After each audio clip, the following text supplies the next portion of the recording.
Hi, this is a response to Pretty Simple's question to me on my last video, which is where would I start off if I was helping somebody learn guitar who had only taught themselves a few riffs off YouTube to increase their fluency. Now, I'm not sure if the question's phrased as in helping yourself or if you're helping someone else and you're teaching them. If you're teaching someone else, then I would suggest that you look to, first of all, try and do some very quick fixes, because there will be things that you spot that you can fix very quick and that will help them. Quite often there's little tiny technique things. It might be, for example, a power chord might be played with a thumb over the top or something. They're struggling to stretch and you just drop it down. It might be when they're doing chord change that everything's coming off the neck and there's not very much efficiency.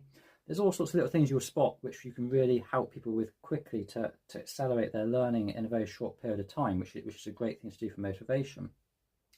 And aside from the obvious of widening someone's vocabulary or your own vocabulary in new chords, scales, and all the harmony and theory and the technique practice that comes with it, the problem with that when you're working from a self-tuition perspective is that you're not sure what to study next.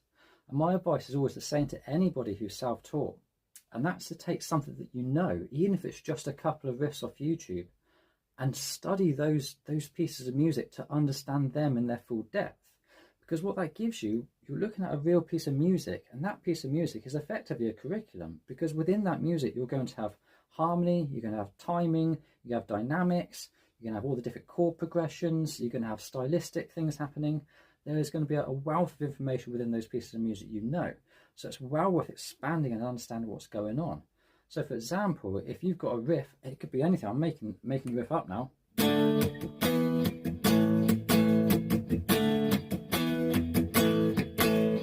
A simple riff like that. What can you learn from that? Well, first of all, what's the chord progression? Where does it resolve to? Okay, if it wasn't the first chord, the resolving note was this last note. When I move from here,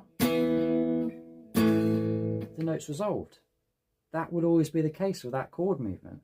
What was the timing? Was it in 4/4? 1, 2, 3, 4. Bam, ba, ba, ba, ba, ba, ba, ba, ba, ba, ba.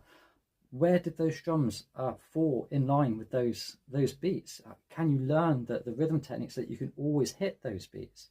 What were the actual chords? What were they made of? What was the intervals in those chords? They were all power chords, which is a 1 and a 5 interval. Well, where does that come from? All of a sudden you have to learn the major scale to study that. So my advice for anyone self-studying is to really engage in something you know and learn it to the best of your ability so you fully understand it, because that will give you clear direction and structure for your learning. Thanks for your question. Feel free to ask any more.